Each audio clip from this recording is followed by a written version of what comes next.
नांदेड येथे Shri Devendra Fadnavis startup mission अंतर्गत एक दिवसीय कार्यशाळा संपन्न।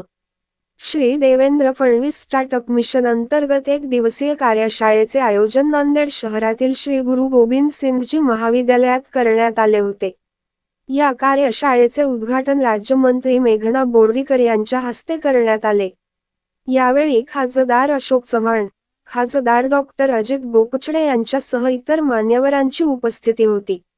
मराठवाड्यातील तरुण आणि तरुणींना स्टार्टअप काय आहे हे माहीत नाही आहे। मराठवाड्यातील तरुणीकडे संकल्पना भरपूर आहेत, परंतु त्यांना स्टार्टअप अजून माहीत नाही।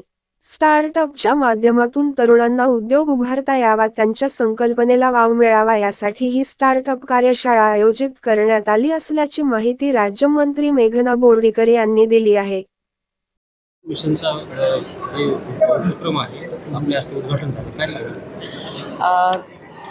आपल्या राज्याचे मुख्यमंत्री देवेंद्र फडणवीस साहेब यांनी पहिल्यांदा महाराष्ट्रामध्ये 2018ला स्टार्टअपचं धोरण आखलं आणि त्यामुळे आमचे सहकारी सुजितजी देशमुख, विश्वजितजी देशमुख यांना ही संकल्पना की मराठवाड्यामध्ये आपले स्थलांतराचं प्रमाण खूप मोठं आहे आणि मग आपल्या तरुणांना खूप चांगल्या संकल्पना असतात, मग कामानिमित्त किंवा रोजगाराच्यासाठी बाहेर जायची गरज पडू नये म्हणून इथेच त्यांनी उद्योजक बनलं पाहिजे असं त्यांना वारंवार वाटायचं आणि म्हणून त्यांनी Shri Devendra Fadnavis startup mission startup शाळा स्थापन केली आणि त्याच्या माध्यमातून ही कार्यशाळा घेतलेली।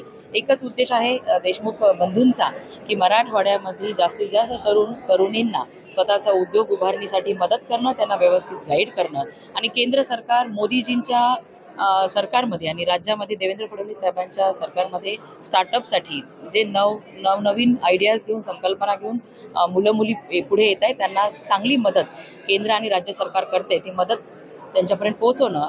खरं तर आपल्या मराठवाड्यातल्या आणखीन बऱ्याचशा तरुणांना स्टार्टअप काय आहे, त्यांच्याकडे संकल्पना आहेत, मेहनत करण्याची तयारी आहे, पण तसं वातावरण नाही आहे, ते वातावरण निर्माण करून देण्याची ही स्टार्टअप शाळा चालू केलेली आहे आणि असे देशमुख बंधूंना शुभेच्छा देण्यासाठी त्यांच्या ह्या नवीन उपक्रमामध्ये माझाही सहभाग आहे। सरकार म्हणून आम्ही सर्व परीने जे कोणी तरुणी चांगले स्टार्टअपचे आयडियाज घेऊन येतील त्यांना सर्व ते परी मदत करण्यासाठी आम्ही तयार आहोत।